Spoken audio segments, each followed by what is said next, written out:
padahal yang melakukan dosa kaki, padahal yang melakukan dosa tangan, padahal yang melakukan dosa mata, padahal yang melakukan dosa telinga, yang melakukan dosa maaf kemaluan. Tapi kenapa dikatakan ubun-ubun? Karena semua perintah itu datang dari ubun-ubun.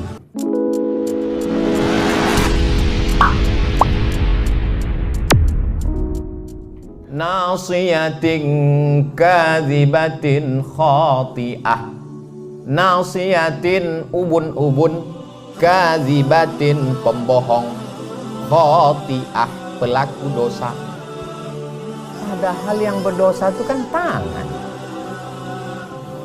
Kenapa pula kata dia ubun-ubun? Ternyata yang memerintahkan tangan untuk tanda tangan adalah otak depan. Maka kalau kurang asupan oksigen yang dibawa oleh darah naik ke otak, orang bisa kena stroke ringan. Itu makanya sujud kita itu mesti lama. Allahu Akbar. Sampai darah itu turun. Ini banyak orang kadang sholat darah itu baru sampai tengkuk, udah tegak lagi. Kata darah itu apanya maksud kau ini? Serius tak sembahyang nih?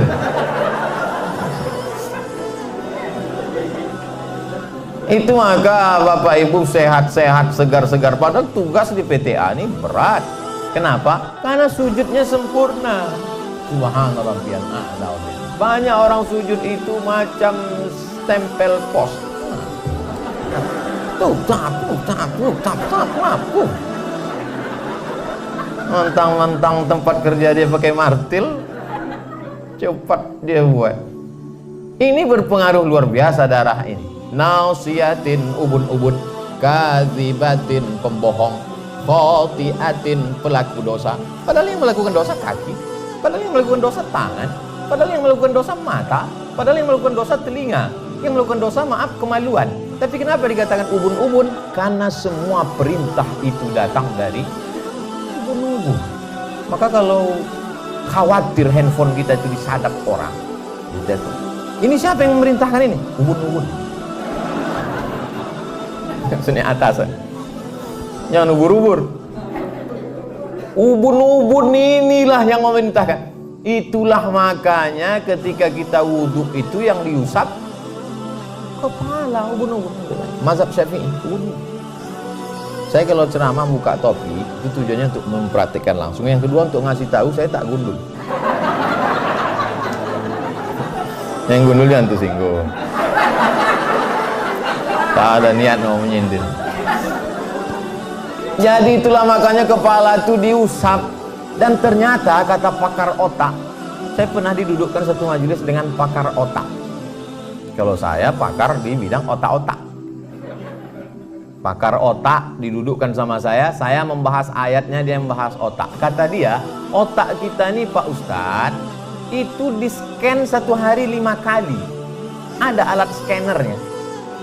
Subhanallah, Masya Allah. Sama macam ajaran Islam. Satu hari kita men-scan kepala 5 kali. Subuh, zuhur, asar, maghrib, isya. Itu yang jamaah webinar. Adapun di PTA, tahajud. Itu maka mereka mendapatkan kedudukan yang mulia, yang terhormat, yang luar biasa. Jadi setiap saya mengatakan itu bisa jadi doa, belum terwujud. Jadi kalau saya berdoa untuk saudara saya, dikirim Allah malaikat. Apa kata malaikat? Amin, kabulkan doa orang ini, walaka mithluh, maka kau dapat sama seperti yang kau doakan. Lalu apa bentuk efeknya terhadap makanan tadi Pak Ustadz? Apa pula yang merubah integritas kita? Maka sesungguhnya segala yang kita makan mempengaruhi cara berpikir otak kita. Jangan heran kalau ada ketemu orang isi otaknya kotor terus gara-gara makanannya berefek ke kepala. Makanya saya kalau diajak orang makan itu saya tengok-tengok dulu orang. Ustaz, makan kita. Aduh saya sibuk betul. Tak mau saya. Kenapa? Saya tahu ini paling-paling nasi kotak. Ceramahlah saya di bank konvensional.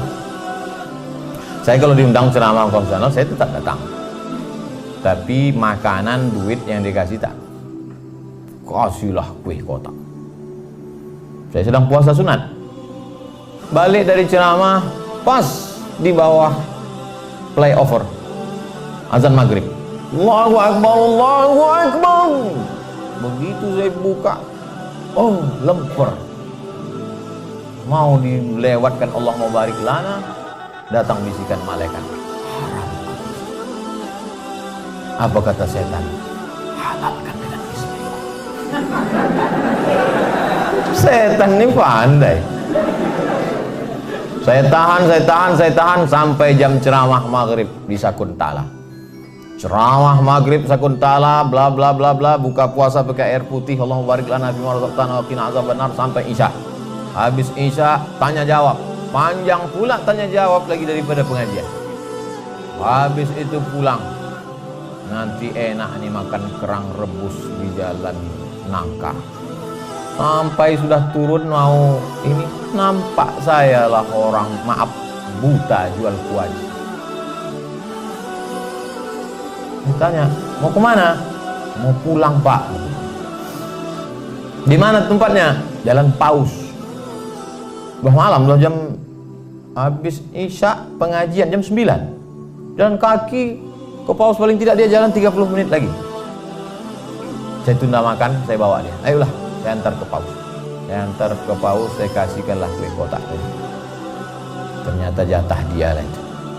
Berarti Ustaz kasih dia makan haram? Enggak. Karena itu tuh kepentingan umum, orang susah. Adapun untuk kita mengambil manfaat di situ maka tak boleh.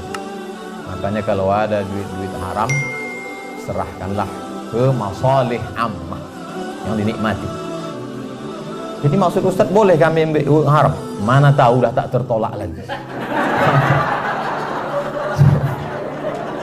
Ada kadang-kadang kondisi kita begitu. Bisa kan? Udah kita tolak juga. Ini kami, saya itu takut merusak WBK ini. Kata dia, sekali-sekali tak apa. Tak ada yang tahu. Udah payah aja, ambil lah. Ambil tapi berikan untuk masalih ammah. Untuk buat WC, fakir miskin, anak yatim, duafa. Saya bersama kawan-kawan membuat yayasan. 35 orang. Kawan saya waktu sama-sama di IAIN, saya pernah di IAIN Pak, tahun 96. Kawan-kawan saya di Al-Azhar. 35 orang kami buat yayasan. Datanglah satu waktu rapat. Ustaz Abdul Somad, ya, saya kurang setuju kalau yayasan ini terlalu besar sampai 35. Bagaimana orang kalau berat, gemuk, payah berlari, kita sulit untuk buat keputusan. Saya bilang, justru yayasan itu kalau terlalu kurus, dilarikan yayasan ini nanti. Biarlah gemuk, kita musyawarah. Biarlah berat, yang penting kita bersama. Akhirnya kumpul. Bulan 12 kemarin kami menyalurkan santunan beras 26 ton keliling kantor. Termasuk pondok pesantren di Siak ada yang dapat 600 kilo. Pondok pesantren, anak yatim, duafa di tepi sungai Siak, tiap bulan kami salurkan. Saya khususkan saya berada di Pekanbaru hari Jumat sampai Sabtu kedua tiap bulan. Jumat khutbah Jumat, habis sholat Jumat bagi-bagi santunan, malamnya iktikaf dari jam 2, langsung muhasabah zikir dan doa, pengajian subuh, langsung tanya jawab. Supaya apa? Supaya lepas tanggung jawab di hadapan Allah. 12 kali khutbah, 12 kali i'tikaf, 12 kali sholat subuh pengajian, 36 titik untuk kota Pekanbaru. Jadi tak ada alasan orang mengatakan apa itu Abdul Somad, Ustaz terbang hinggap, lebih banyak terbang daripada hinggap. 36 titik untuk tahun 2021 dari Januari sampai Desember, itu untuk kepentingan bersama. Jadi kalau ada nanti ada komen-komen di Instagram, di YouTube, Ustaz Abdul Somad kok nggak ada pengajian di Pekanbaru? Kau tak datang. Bapak Ibu yang dimuliakan Allah Subhanahu wa taala, itu menjaga bagaimana jangan sampai nasiyatin kalibatin khati'ah.